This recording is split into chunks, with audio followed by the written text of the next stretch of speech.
Good afternoon, dear participants of International Business Week. We are starting our session. It is dedicated to investors, protection of their rights, whether it is necessary to protect their rights or not, what they should do right now, whether they should invest or they should think. And our task today is to find out what are the conditions in our country today created for investment, how does our legislation protects the rights of investors? Do our investors have legal rights and freedoms to implement their investment rights, where they can invest, where they shouldn't invest? And we know that our government, our state guarantees to our and foreign investors the freedom of investment, protection, and tries not to allow some sort of violations of investors' rights. And we have adopted law on investment activity in the Russian Federation. The law regulates rights and interests despite the forms of property.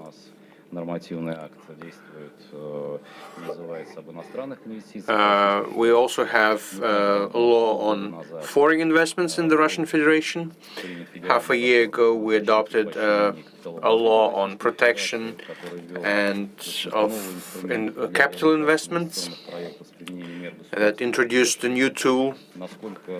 So how it will be, in what degree it will be effective, only time can show. So right now our task with our experts to discuss all the possible risks in the current period of time for the investors, to what extent the rights of investors are protected, where to go, where to move if you decided to invest, and what are the hidden problems, or let's say to form a certain business navigator for investors. We have 4 offline speakers today. It's Maxim Barashev, it's managing partner of law firm BB&P, a company that deals with foreign investors. Natalia Demchenko. Natalia is focused on investors within our Russian jurisdiction. And Ekaterina Klikunova, this is Deputy Minister of Economic Development and Investment Policy of the Republic of Bashkortostan. Good afternoon, colleagues. I'm happy to see you here. Also, we have speakers, online speakers. I would like to introduce them. It's Jamshid Urunov.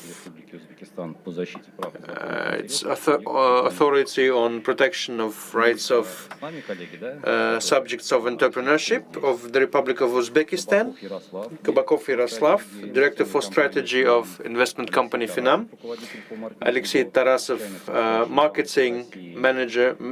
Marketing Director of China Construction Bank in Russia. And Alexei Gradashenin, Chairman of the Council of Directors of China-Russian Investment Fund. Good afternoon, colleagues. I hope you see and hear us. We will connect you according to the agenda. At the beginning, I would like to say that with foreign investments, the situation is not very good right now. According to statistics, on the one hand, in 2019, the income of investment showed increase, 50% increase. That exceeded $20 million. And I understand that a certain kind of stabilization of political and economical situation was the driver for that. On the other hand, if we take 2020, we can see the decrease in capital investment to the economy of Russia, and today, according to statistics, it's more than 4% lower. And I would like to, as a person, as a manager, as a lawyer who works with foreign investors, I would like to give floor to Maxim Barashev, who deals with interaction with foreign investors, to comment on that. What is the situation with investors? Do we have investors? Thank you, Alexei.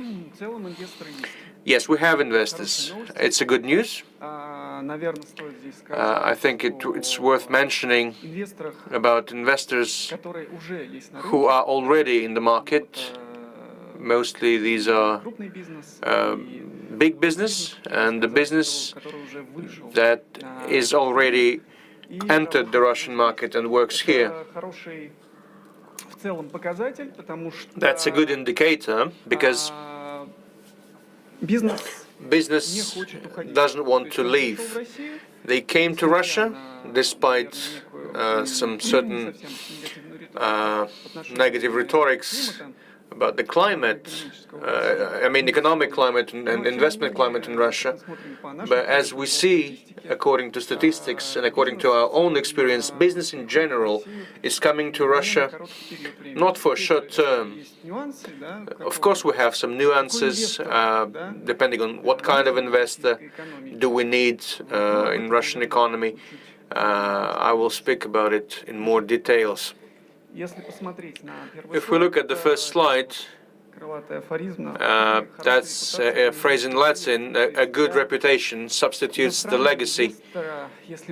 For a foreign investor, if we speak about the quality long-term investor, the main thing is the reputation on the market. And the investor from developed economies will not go into the economy if there is no positive reputation on the global markets for this economy. And of course, foreign investors are very, let's say, they're very sensitive to any changes that are happening in the Russian economy. And in this case, for them, it is not only important to get profit, but also it's important to preserve their reputation when they enter the Russian market, because they have their own local acts.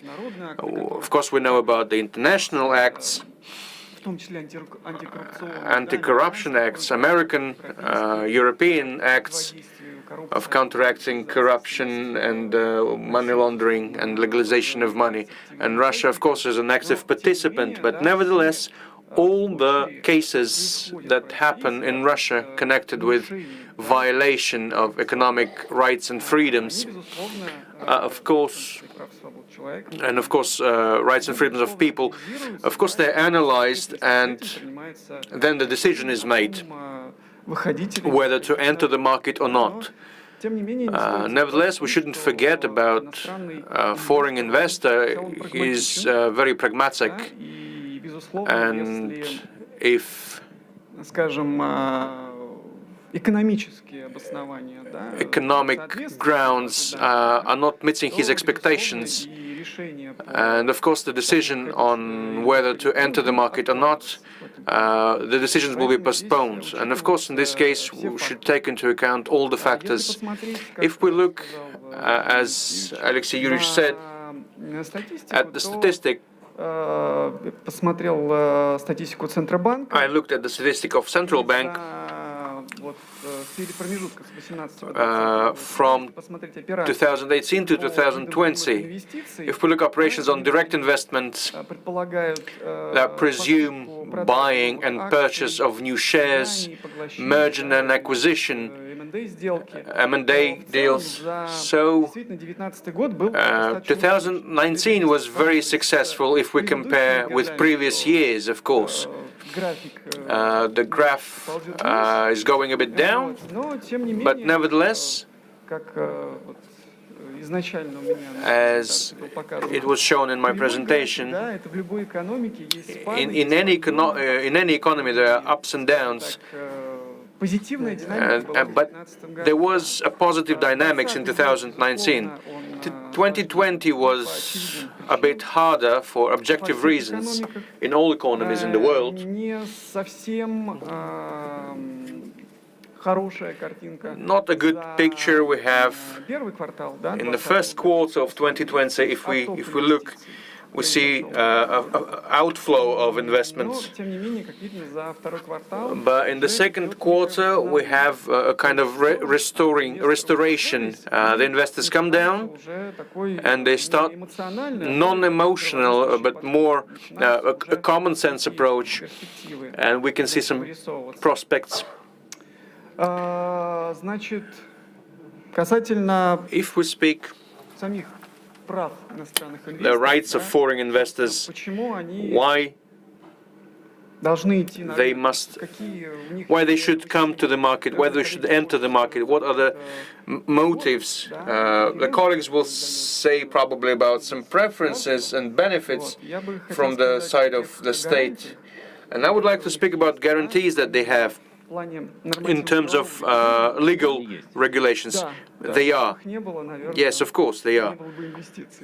Because if they were not for them, there wouldn't be any investment. So you address to the main law, protection rights of foreign investors with the last amendments that were made in 2017 that gave a more full understanding to the investor about the direct investments, and in this case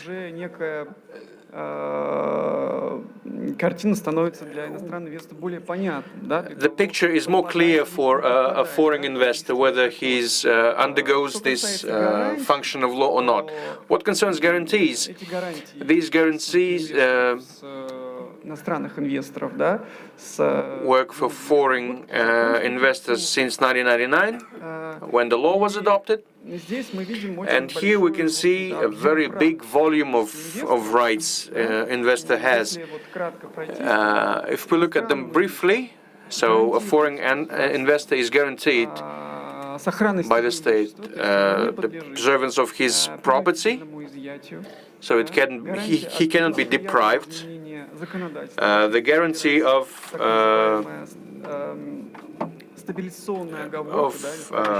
stabilization remark, so to say, if the legislation is changed to the worst part, so the foreign investor has the state guarantees to the foreign investor that these amendments and these changes will not affect on his investment projects, and they can be functioning for 7 years and even more.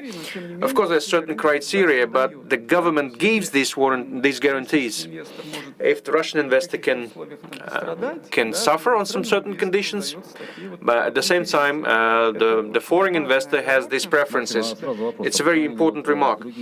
In comparison with other countries, how our support measures and guarantee measures of the rights of foreign investors, how they're different in different jurisdictions. How strong is our system of these guarantees? Is it better than others, or we need to enforce something? How, if we compare different legal systems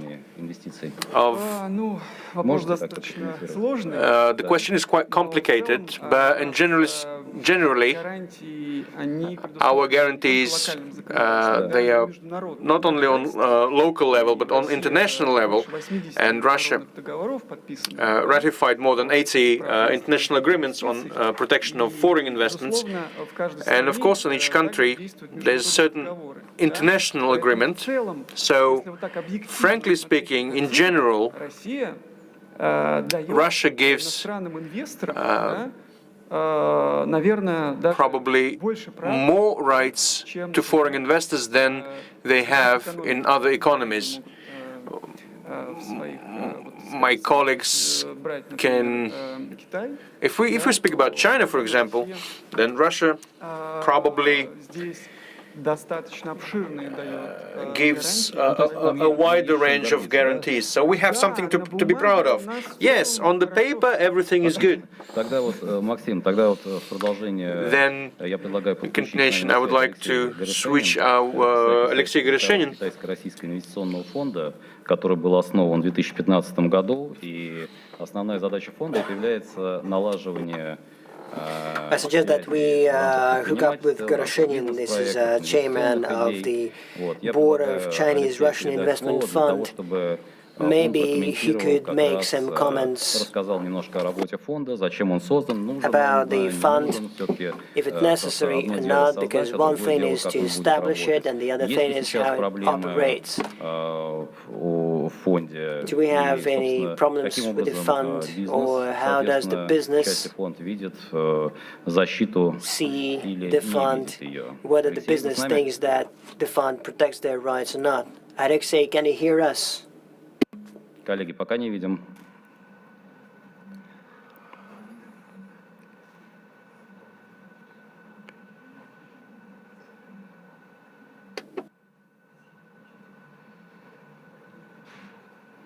Ну, опять, окей, пока подключаем. Okay, Максим, тогда вот. We can't see him. Maxim, then. Знаете, сложно было бы. Вот с одной стороны у нас все хорошо. On the one hand, everything is fine, and we guarantee the rights of investors, and they feel good. Okay, but Я не могу не спросить I ваше мнение, can't help asking. There is a story about Michael Calvi, an investor, and it's not a secret that many foreign investors are looking closely and analyzing the cases that are happening with him. What is your attitude to this case? Любите задавать сложные вопросы? You like asking difficult questions. Смотрите, дело неоднозначно. There are many sides of this story. Of course, it's very well known. Very well known case. It goes to the international, goes wide in international, it's covered internationally. And it creates, on the one hand, some negative background. And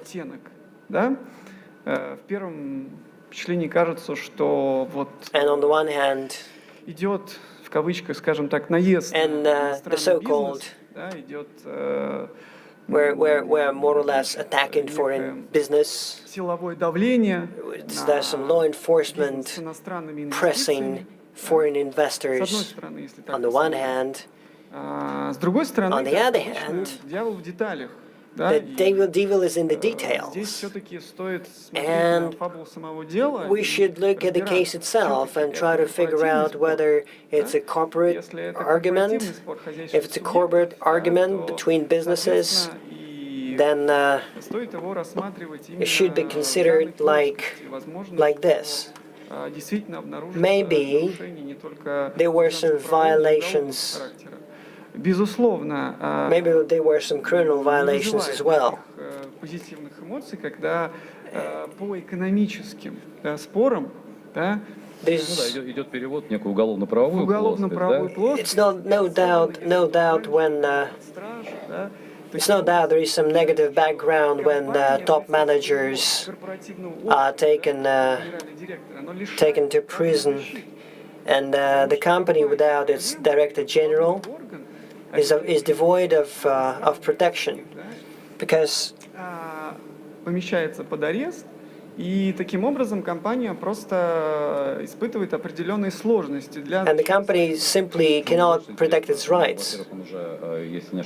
First of all, I think that he is not arrested any longer, and also there is news that he wants to continue investing and attracting partners. It means that he's not scared. It means that we're good. The rights of human rights, the protection of human rights of foreign investors doesn't scare them as much because they are attracted by the income they can get here in Russia. Foreign investor, quality foreign investor is very pragmatic. В данной ситуации прагматичность Майкл Кавит. Коллеги, у нас получается подключение с Алексеем, да? Dear colleagues, can we make connection with Alexei Gardyshenin? Again, he's chairman of the board of Chinese Russian Investment Fund. Hi, Alexei. We tried to connect to you earlier. There were some technical issues, but if you could hear us, the colleagues said that we're fine. That protected foreign investors are well protected, so we're good. We would like to specify what's your opinion about that. Ну, расскажите, как сейчас китайский бизнес, он присутствует в России или... Do we have Chinese business in Russia now, or not? Take the floor. Hi, nice to see you. Thank you for giving me floor. Every word of Maxim resonates with me. Thank you for the organizers that you hold this offline forum. Please switch on my presentation so that I could move on through presentation. A few words about myself. I have 15 years in business. I had my first business in school, in high school. Then I kept working in digital sphere, and since 2015, my major activity was cooperation with investors from China and other STO countries. Usually we work as a bridge between China and Russia, and Russia, China, and other countries involved in Chinese economy. The next slide, please. Of course, in our countries, such as STO and BRICS countries, there are classical problems, limitations, and opportunities. When we deal with investors from European countries, because we used to have we had a project with a consortium of investors from China, America, Europe, and Russia, a very serious project. We see that for investors from STO, our political, social risks and legal intransparency, they are understandable, they are calculatable, and in a certain way you can make decision whether to invest or not. From European investors, for European investors and the US, our standard risks, which we deal with, are not acceptable for European and American investors. And as soon as we get to the contract signing, usually our foreign colleagues in the middle-sized business, that is investments up to 1 billion rubles, our foreign colleagues say that the risks in the risks of are potentially more than the income. Lack of these legal mechanisms that would guarantee international investors the protection from the international organizations such as BRICS and STO make these instruments just lobby. And their potential and the potential of STO and BRICS and should have the opportunity to use legal vehicles in national legislations to protect investors. Maxim said, on paper, everything is good in Russia, but in reality, it's not. I'm going to give you two cases. Next slide. By the way, sorry, I have a Russian presentation. I'm speaking Russian. I lived in China. I lived in Uzbekistan, Brazil, India. In fact, I understand situations in these countries as well. And when I tell about Russia, I know that in other countries there are comparable risks as well. I'll go back to that. So we had a case in 2018-19. There were negotiations with investors in China. It's one of the charging stations, and the whole investment was worth $100 billion US. And the first investment was only 10%, and they were supposed to be invested in the summer 2020. There were a lot of meetings, 47 meetings, together with legal companies and experts, because we wanted to make this project properly.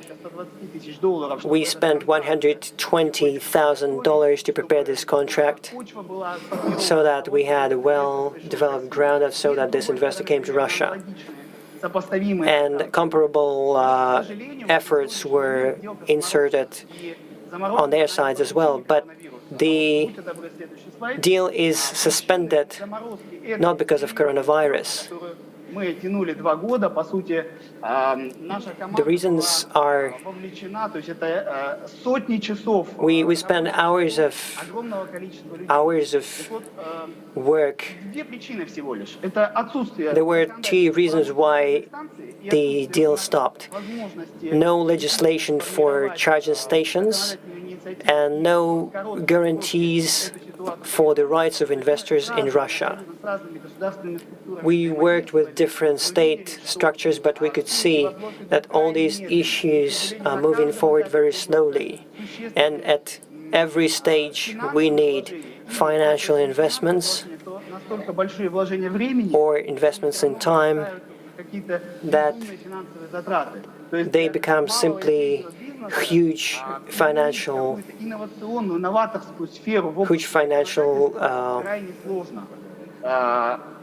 efforts. And for small business, it would be impossible.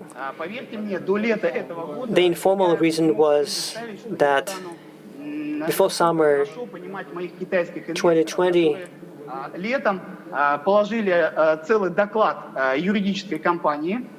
in the summer 2020, the Chinese companies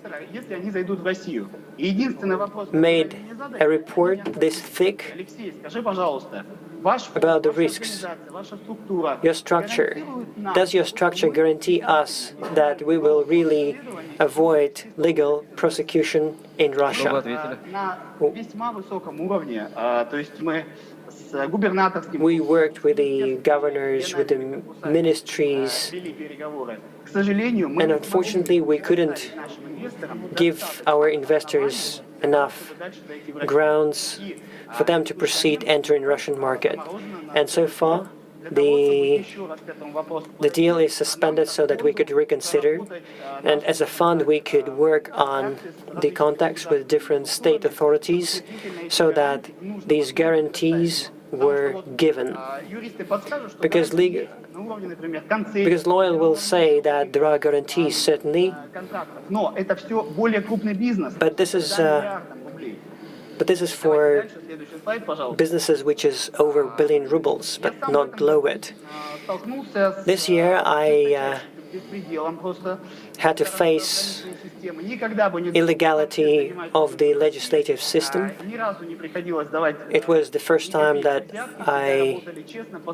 we always worked, we never gave bribes.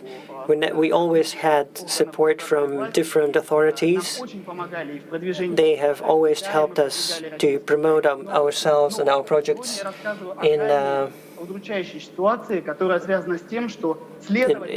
China. But in fact, we know that investigator had a wider outlook than an arbitration. It means that the arbitration, when it looks into the case, it sees some kind of details. For example, arbitration court may see the real case, and the investigator may see the whole picture, and depending on the focus, depending on the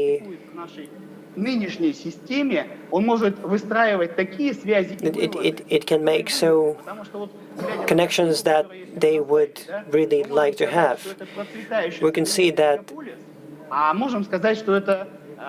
on this picture we can say that this is a big city, or we can say that this is just slums of Rio de Janeiro. Because of the different focus of the arbitration and investigator, there are also negative effects. This investigator focus can be related to corruption, or maybe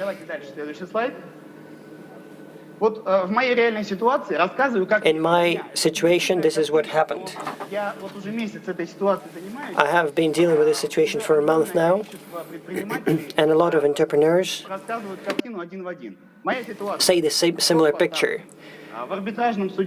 The delivery date in arbitration that would see the precise delivery date. That's what arbitration sees. Just 2 minutes.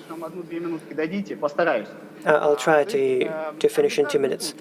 The arbitration court, when considers our court case, looks into the details, when and how the delivery should be made, if the notice is given, and how a method of payment was made. The prosecution says it doesn't mean. The main deal is whether the delivery was there or not. The situation was in 2015.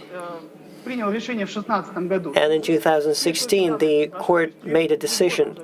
It's been 3 years already, but unfortunately, the prosecution may say that we can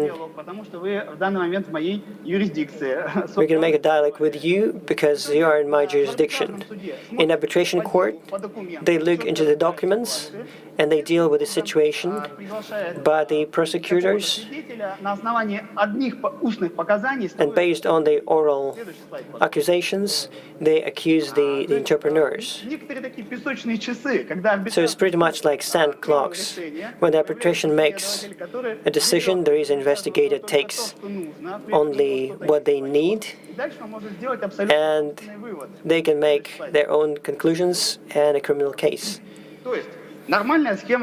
So the normal scheme of resolution is making conclusion of contract, advance payment, violation, claim, arbitration court, ruling, and giving this ruling to the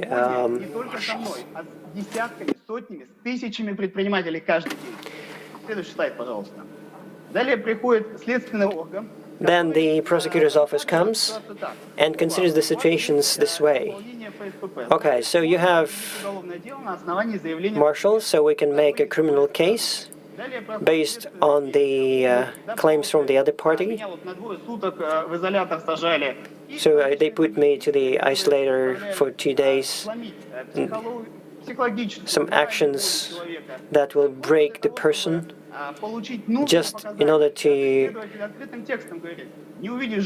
receive. The prosecutor just says, I'm sorry, we are short of time. I'm finishing. In this situation, unfortunately, the last slide.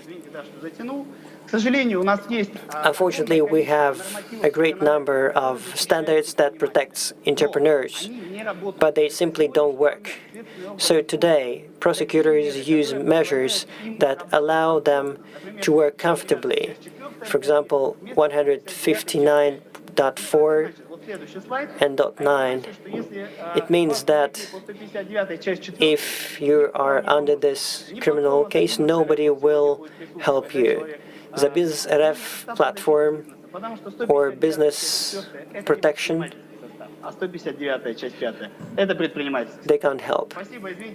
Sorry for making it too long, but I wanted to share because this is my situation, and a lot of investors. It's just painful to me that the situation is happening, and it's very dangerous if we simply allow this situation to continue. Thank you, Alexei.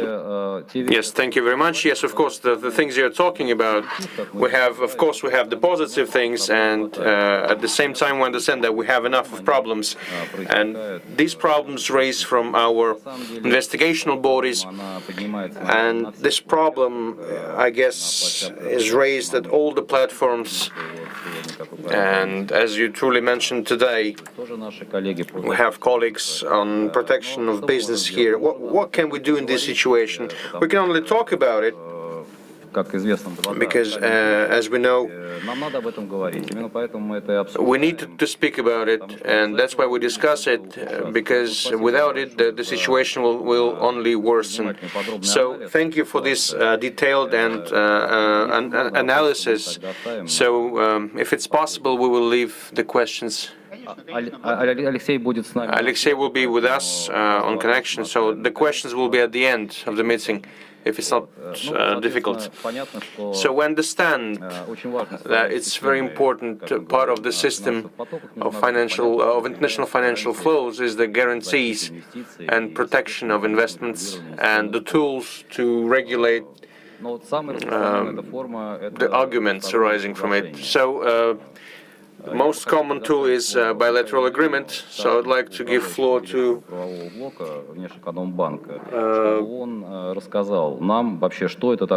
so he can say us what it is and how it works or it doesn't work. Does it give guarantees in comparison with other agreements, civil agreements? Mikhail, are you with us? Yes, colleagues, do you hear me? Yes, we can hear you and see you. Alexei touched a very sensitive topic. It's widely discussed, and of course, sooner or later it must find its solution.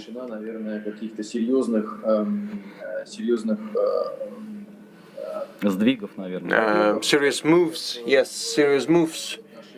In relation to foreign investment, especially of medium-sized or small-sized investments. In this case, it's very important to remember and pay attention to international legal tools of protection, instruments of protection of rights of investors. And one of these tools is bilateral investment agreement, or bilateral investment treaties that allow investors the real tool, the real mechanism for protection of their rights as investors in case inside if the investment inside the country they run out of all other means and came to some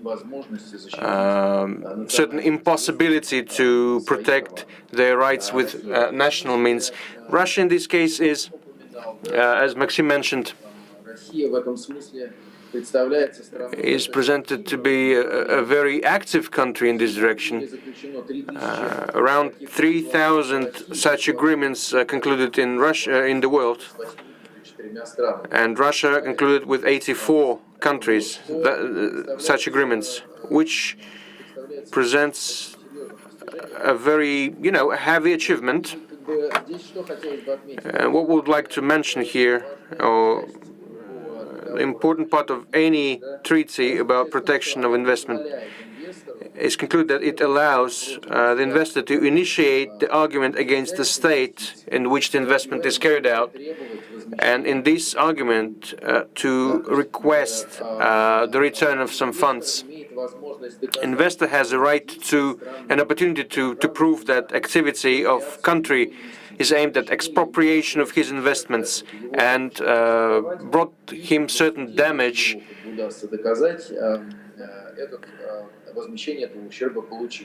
and to get compensation of this damage. And Russia is plaintiff according to certain types of lawsuits. That proves that Russia is a very responsible signee of this treaty. At the same time, I would like to highlight that Russian investors also use concluded treaties by Russian Federation. So BRF is the plaintiff, the defender is Republic of Ukraine, and there's a case connected with expropriation of investments of Bank to Ukrainian economy in shape of shares of Prominvest Bank. The case is still in court. We have a long way to go, but the fact is the fact. We have some certain decisions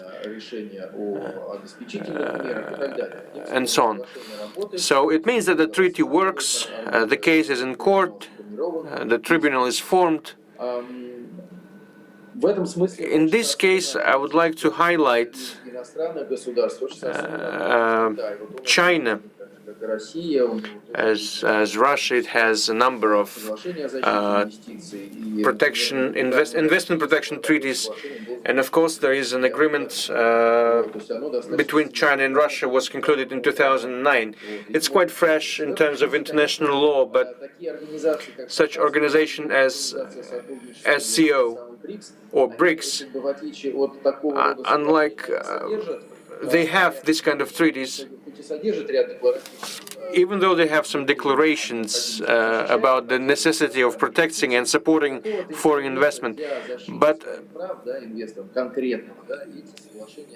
these treaties do not offer a certain type for instrument for protection of these rights. Maybe because there are these bilateral treaties that contain these instruments. I would like also to note that there are, despite the positive feelings, there are critics, especially from the side of European Union or Canada. They have certain key remarks, so to say, and it's about one of the main direction of critics or criticism. It says that this is a closed institution. This arbitration is a closed institution, and the circle of arbitrators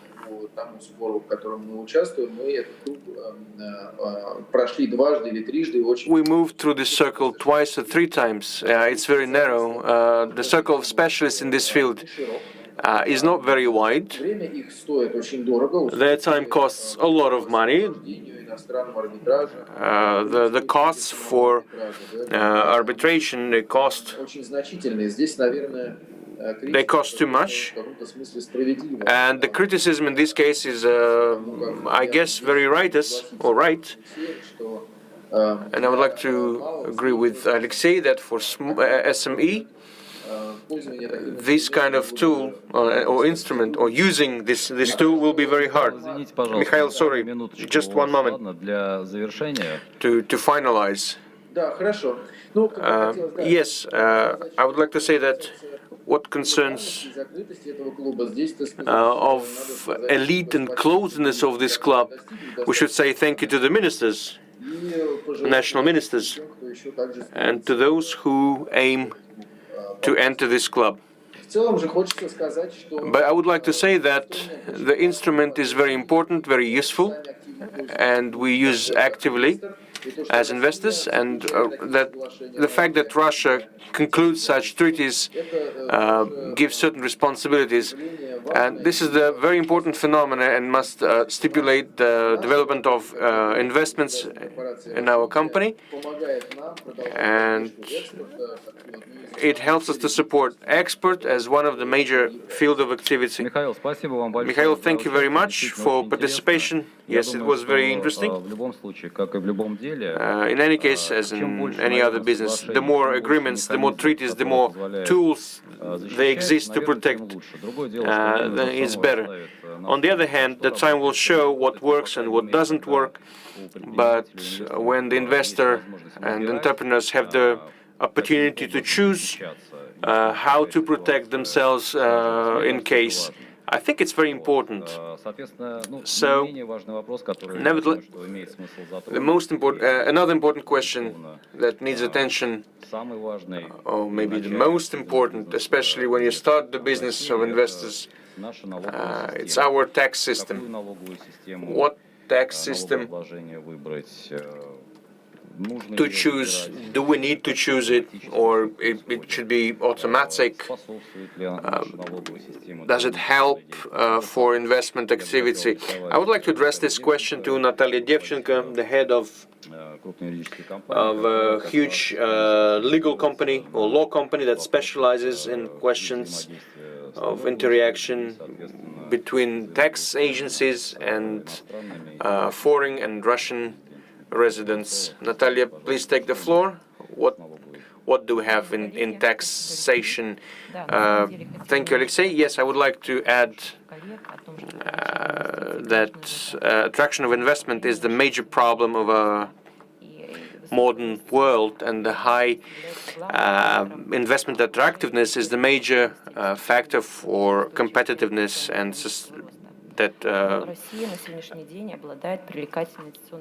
that give economic rise. And Russia has got a positive climate. And according to GDP volume, Russia takes 11th place in the world. And I would like to say that in 2019 and 2020, the actions aimed in what directions? Since Russia takes first place in provision of industrial materials and energetic resources, we are in the first place in the production of natural gas, and we took 7th place in deposit of oil in the world. So investments go into these fields more actively than in others. And the leader is pharmaceutical, with 35 projects. In 2019, I will speak more about 2019 because 2020 made some corrections, of course, and the role of investment attraction is a bit slow, on the slow side. But we hope that in 2021 it will restore with the same pace as it was before. So what I'd like to highlight is that when foreigners come to Russia, they ask the main question: what organizational form to choose, what system of taxation to choose? And here we have a few variants. I will speak briefly about each of them. The main task is of foreign investment is to understand what actions they will take in the Russian Federations, either by making a representative branch, or they want to make a full legal person where there will be like 100% foreign organizers, or they want just to open a branch of a foreign company. That is possible in accordance with 306 article of Russian Taxation Code.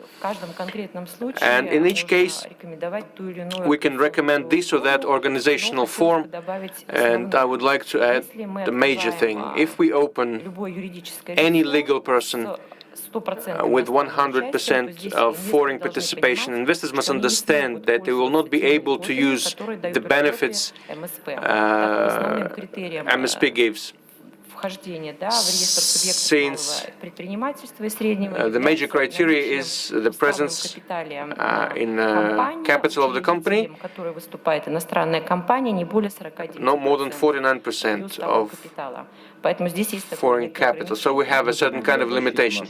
It's for protection of our interests. Yes, yes, yes. So that 51% of share or would belong to Russian legal or physical or natural person. So also we have to understand that in Russia we have free economic zones that allow foreign investors participate in it, to be present there. And today we have 33 special economic zones. It's about 15 industrial zones, 7 technical implementation zones, and 1 port zones, and 10 touristic recreation zones. These economic zones comprise 41 country investors, some residents, and we have more than 38,000 workplaces, job places today. Also, I would like to add that about taxation of foreign employees. We have to understand that if a foreign resident is on the territory of the Russian Federation for more than 183 calendar days, he is automatically resident of the Russian Federation, and then taxation is used fully on him. If he is present less than 183 days, then the tax calculated according to 30% rate. There are exclusions. Certain categories of foreign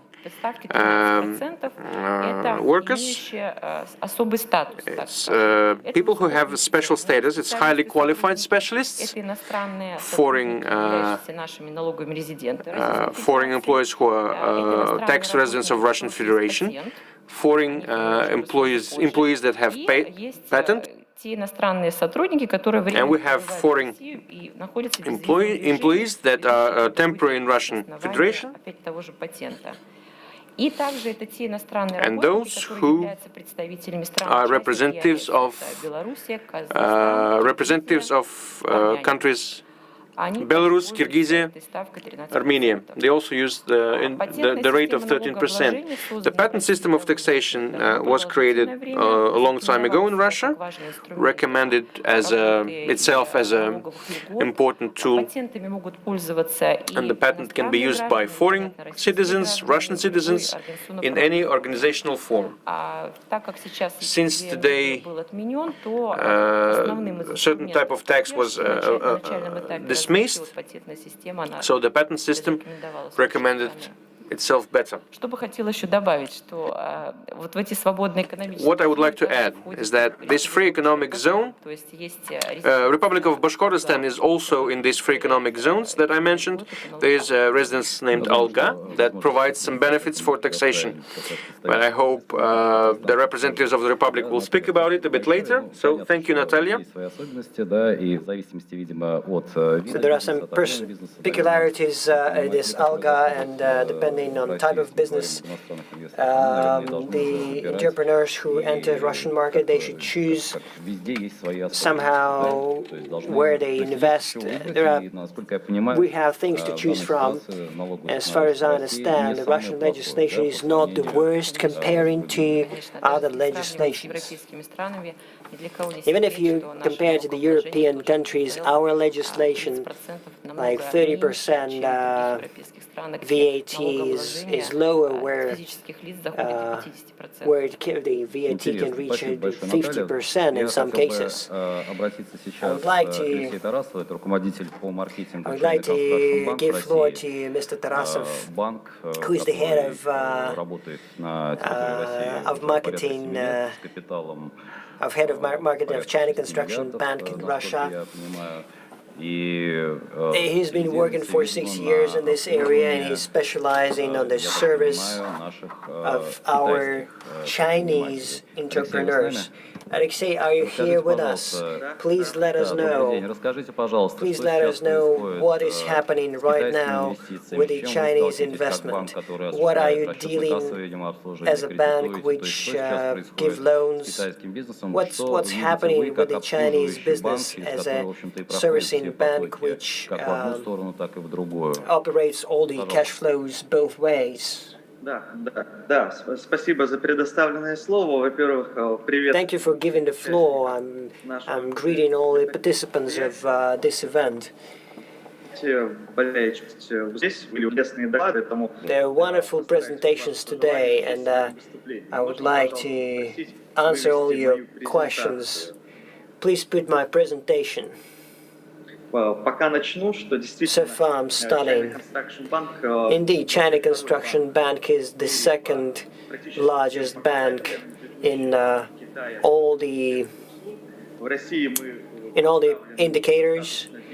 It's been in Russia for a long time already, so therefore our focus in Russia is first of all our major corporations, and second, Chinese companies represented in our country. Therefore, as the previous speaker said, this year was very special in terms of because of the external factors. So therefore, we have to look at the tendency of several previous year, and in the previous years it was pretty positive. On the other hand, we're mostly dealing with loans, unlike other investors who invest into shares. So our situation might be different or maybe similar. Now, would you please switch on the first slide? We have more or less an overview of the bank. It's really an international bank. It's present in all the financial centers in Asia, of course, in Europe and the United States and in Australia. We have offices everywhere. This is important that we're really working globally. Of course, international banks are in our market, and some of them are increasing their presence, like our bank, and switch from standard banking programs such as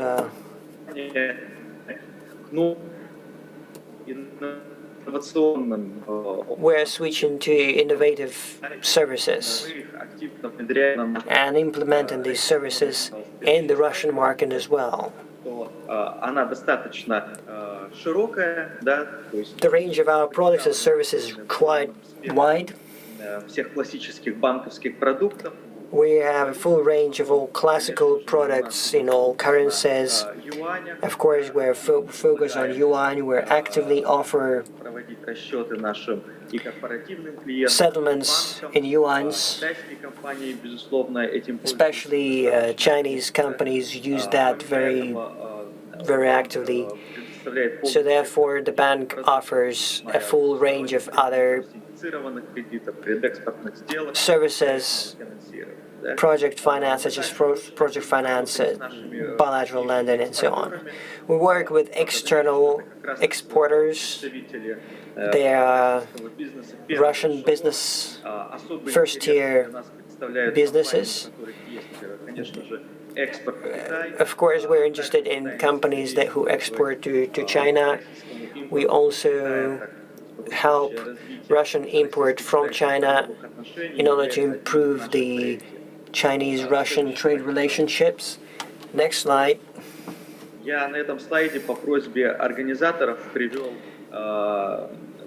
The organizers asked me to provide samples of the recent deals, and this is what I'm doing.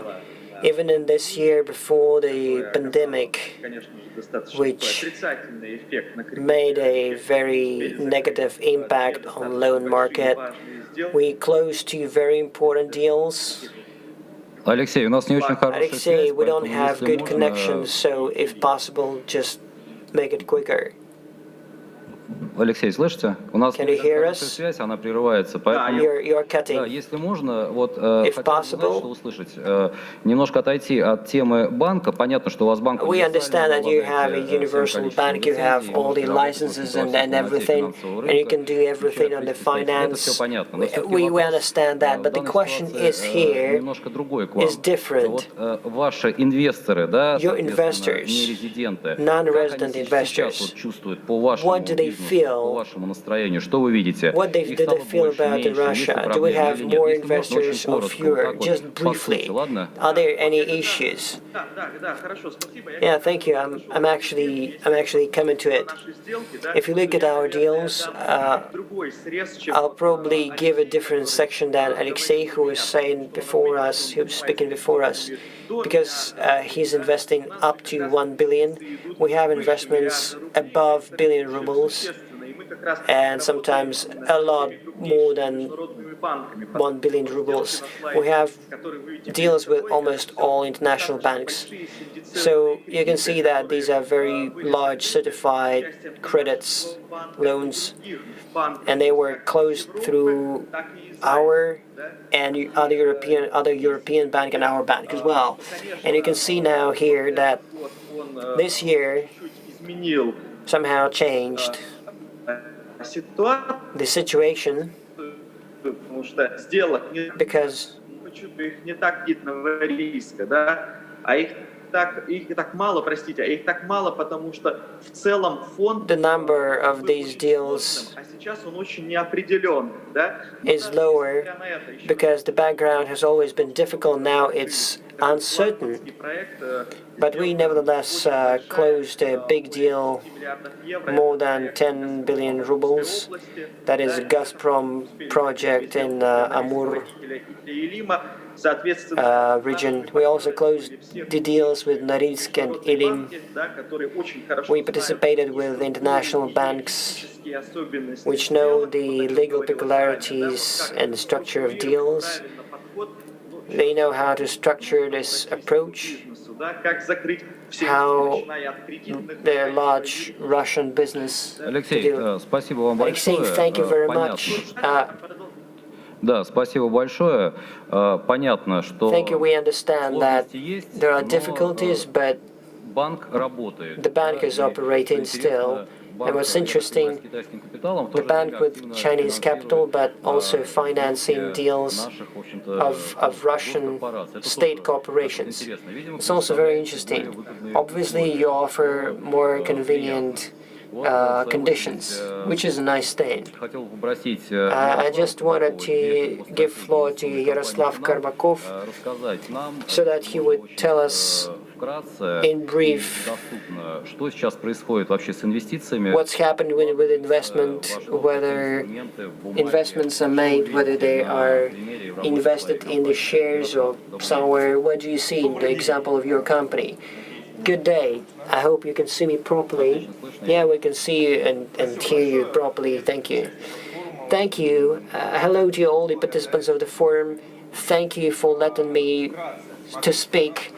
Just in brief, we have an interesting picture in the exchange market because over these years, the number of individual investors doubled. Last year, December, the number of individuals was below 4 million. It's around 8 million now. Это, конечно же, очень сильно меняет характеристику финансовых рынков. It changes the characteristic of financial markets. It's a tendency around the world, in Europe and in the US as well, the influx of private investors who make. Что хотелось бы сказать с точки зрения защиты прав? As for the protection of rights, over the year that we have 3,000 more individuals. It's of foreign investors. Russian economy and Russian exchange is interesting because the rate decreased, but nevertheless our rate, central bank rate, is pretty high. So the influx of the financial investments in 2021 can be pretty big in terms of the income of the largest companies. The colleague said the main focus of the investors is oil and gas. In terms of the protection, the government protects individuals, but in terms of legal persons, the companies that are involved in the most popular means of protection is hedging instruments. In this segment, we are going behind, and we would like to have more active participation of real business in this segment, so that they would hedge their risks through exchange market. Second is that all the shares issues through the exchange, we have all the reports given to central bank, and in this respect, we're lagging, we're falling behind. Even the high margin bonds, we don't have many companies that offer high rates, and we should have more investors with diversified portfolios. Understand that Holland, we have a Holland disease in Russia, the emphasis on the oil and gas, but we can see that how the investments are diversified. For example, we can see that Ozon IPO'd and trades in the Moscow exchange. There are more investors, more instruments for investors in the Russian market. Diversification is necessary not only in terms of the number of different instruments, but also different industries and types of assets. In this respect, we're developing, but once again, so far we can see a huge demand from the individuals. I think that is going to be one of the greatest topics next year, because Yaroslav, we understand you. You've sent your message. I think that investment companies can't complain, because people go to the invest companies to have passive income, and here you help, and your business is growing. In this difficult time for everybody, your business is growing. Yes, but let me emphasize that from the viewpoint of investors, we need more instruments. Business should try to come to the exchange. We would like to see infrastructural bonds, and the liquidity of the bonds that we have is very low. But for business to place money, place bonds, they need to earn money first. Vice versa, you should come to the exchange and get your money. Thank you very much, Yaroslav. I need to go further. Since we mentioned that before earning we need to protect, and in this case we would like to listen to Jamshid Uronov, from Republic of Uzbekistan. So what is going on with the protection of business and investments in the Republic? Do you have problems, or you don't have any kind of problems and everything is blooming? Jamshid? Yes, I'm listening to you. Good afternoon. We would like you to share with your experience. You have a very young institute of authority, but if you have it, then you have it for something, right? So please share the results. Before, I would like to find out how much time do I have. What time do you need? I think 7 minutes will be enough. If you make it in 5, that would be super. I'll try. So I will simplify my speech. First of all, I'm very happy to greet you all. So I'm taking part for the second time in such a forum. In Bashkortostan, we came with a delegation. I'm very pleased that participating in this forum. And I would like to say a few words about our activity. I will simplify my speech, and if you have any questions, I will be happy to answer them. Our Institute of Business Ombudsman was initiated not long ago, and then we had only 7 people working, but in 2 years it was increased 13 times, and right now we have more than 94 people working. We have representatives in regions. Why do we made it? It's not a secret that for the last 3 years Uzbekistan is changing, and we create different opportunities for different operations in the Republic of Uzbekistan and in Russia as well. Even if we look at the statistics, we have increase in import and export between countries of SCO. With Russia and Uzbekistan, today we have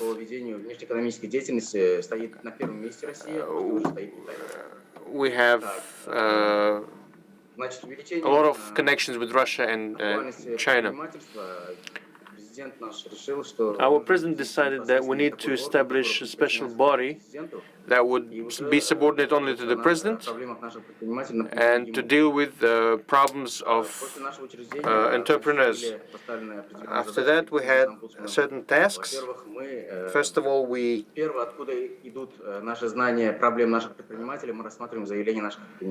so the first source where we get the knowledge of problems of our entrepreneurs, we get applications. We get them both from investors and from our own entrepreneurs.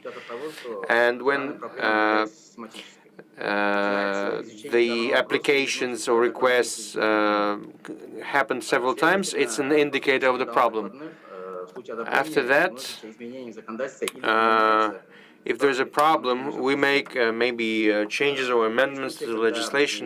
We had some cases, it's not a single case, when, according to the report of Business Ombudsman, there were decrees adopted by the president that simplified the conducting business in the Republic of Uzbekistan. Besides, we monitor actions of legislator, so we can show functions of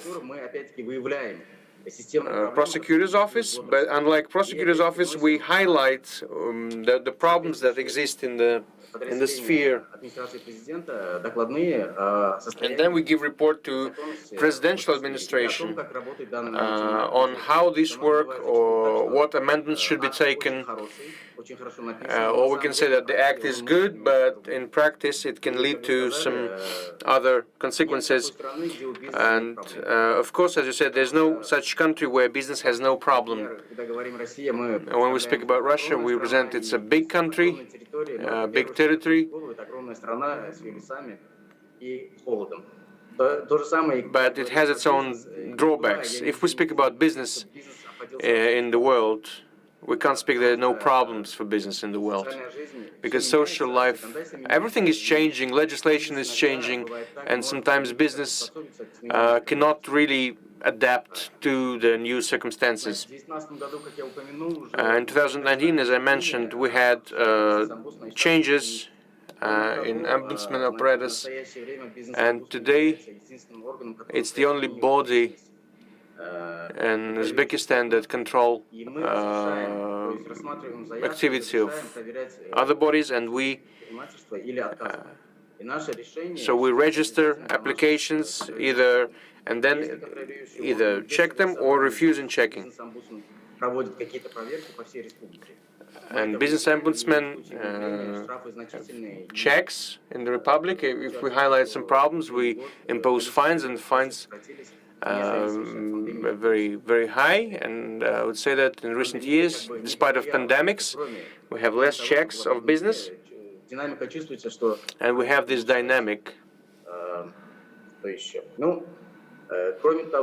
Besides, when we have addresses, or when we single out the violation of rights of investors or our entrepreneurs, we can address the courts to protect interests of our entrepreneurs and investors. And the side that violated the rights must belong to the state. Besides, when we find the violation of officials, we also have authority to form protocols and send them to court for hearings. As I mentioned before, the fines are very heavy, which has its effect on our state authorities, and they're not very eager to violate interests of our entrepreneurs. This is briefly. If you have any questions, I would be happy to answer them. Of course, we have some questions, but we are very pressed for time due to some circumstances. But I'm happy that the Institute of Protection of Entrepreneurs is developing. Take into consideration that within 3 years, your staff increased 5 times, so it means that there are some problems, and it says that the state reacts properly to the presence of this problem. Thank you very much for your report, and I would like to address to the present representative of the host side, the Republic of Bashkortostan. We have Deputy Minister of Economic Development, Ekaterina. Ekaterina, for the last several years, the Republic broke through into top 10 or maybe top 5 on the pace of economic development, investments, territories of special economic zones, and people we talk to, they all give Republic as an example. What are you doing? Where are you moving? And how do you get it? Please share with us. Good afternoon. I'm happy to see everyone here. Yes, in fact, we have a very broad measures of state support in the Republic. We understand for improvement of investment climate, for attraction of investment, we need a teamwork on all levels of regional power. And it's very important so that the investor would have trust to municipal and Republican administration, and to have simple rules of the game, and the presence of the infrastructure, readiness of managing teams to solve questions effectively and in due time, and work with investors. Republic of Bashkortostan uses federal legislation, but the normative base of our republic is adjustable to each investor, and entrepreneur increases the guarantees of his investments. So we also speak about land and property preferences that supplement the guarantees. So I would stop on unique examples in our region and the problems of and the questions of their implementation. We have on a regular basis, we have meetings of investment committee with the head of our republic where we consider different investment projects. The procedure of enlisting into the investment projects is also very effective. Since October 2018 till today, we have 72 meetings of investment committee in investment hour format, and we considered more than 270 investment projects with a total sum of 500 billions of rubles, with creation of 46,000 new job places. For example, it's lowering the tax on profit to 12.5% for organizations in 17 and 22. So years, it's 3 tax periods. For 5 tax periods and for 10 tax periods. Exemption from property tax for organizations, depending on the sum of investment, from 3 tax periods to 10 tax periods, if the investments are more than 5 billion rubles. Also, our entrepreneurs use the measure as obtaining land without trades according to some certain criteria. The measures of supporting investors, like subsidizing on creation, reconstruction, or reorganization, remodernization of road infrastructure, which is a part of investment project, or subsidizing from the budget of the Republic of Bashkortostan on compensation on interest rate on loan agreement. So they're very popular among our entrepreneurs. So what else I would like to highlight? That a huge role is played by the infrastructural support, and on the example of special territories created in our republic, we can prove that. What is that? What are these special territories? What are they meant for? We have 5 territories of social development. They're created in limits of monocities. Alga. There was a special decree signed in spring. Right now we have 4 residents, and we have 2 coming residents. Are there any benefits? Yes, of course. They have very attractive conditions for entrepreneurship. It's profit tax benefits. So the regional part leaves 5%, and the next 5 years the rate is only 10%. Also, we have exemption from taxation on property, lowering tariffs on insurance payments, because tariffs lower from 30% to 6%. We have lower rates on extraction of raw materials. You simplify taxation system.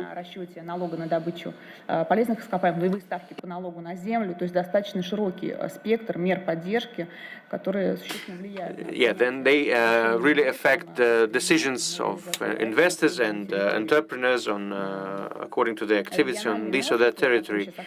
And regional societies, innovations is the instrument, the so-called instrument of attracting investors. It's a shop of ready solutions. So the investor buys the business plan that is packed into the project, that has all the permissions granted on the platforms and so on. So the entrepreneurs that decided to invest in this territory get a ready business with a guaranteed profit, without any red tape barriers. So it's a box and kind of box solutions. Yes, it can be effective and can be used for each individual investor, entrepreneur.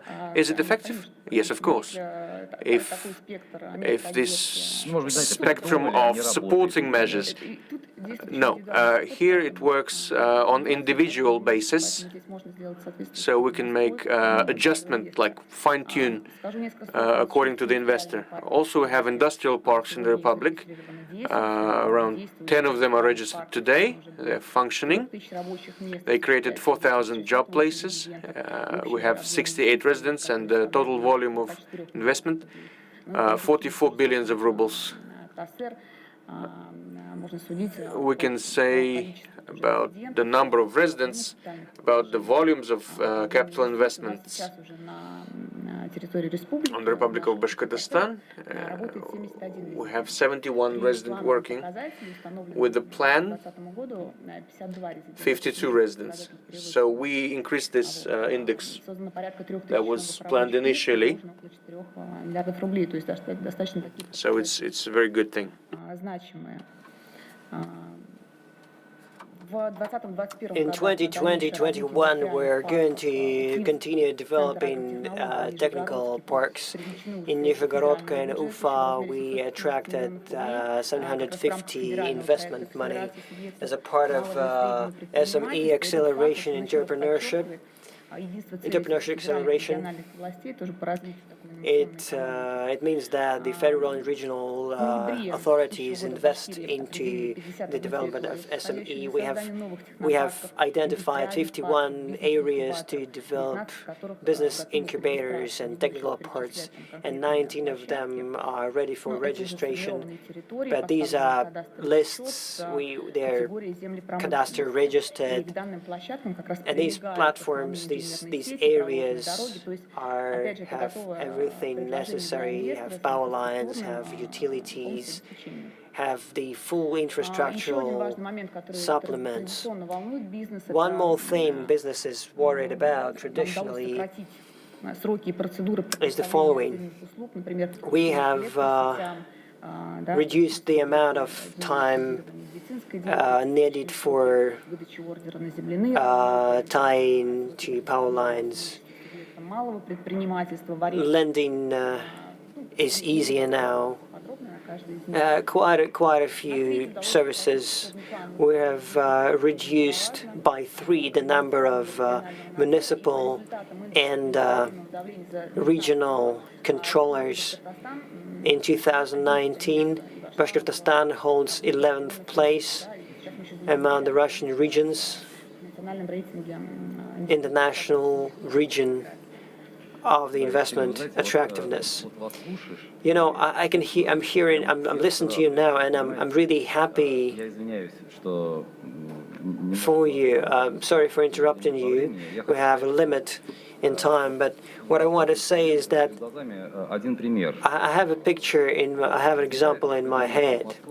An entrepreneur from Moscow wanted to make a business in Bashkortostan because some part of your team is Moscow. He was shocked here. In 2 days, he visited all the authorities. Everyone is open. He went to SME Corporation. They offered all the solutions. In 2 days, he solved all his issues in terms of business making. He asked his questions, he got his answers about investments, and he decided to come here just because you're totally friendly, you're very business-like. It's great. Personally, I heard this story personally, and of course, I would like to recommend you to our subjects, to take your example. I feel like as a region you're moving towards SME, moving forward towards SME friendliness. I just want to recommend the colleagues to replicate your example. Thank you very, very much. Indeed, we're trying to concentrate our efforts, to be efficient, to quickly work. And despite the difficult time, we are we still have positive dynamics of investment despite the situation. That's good.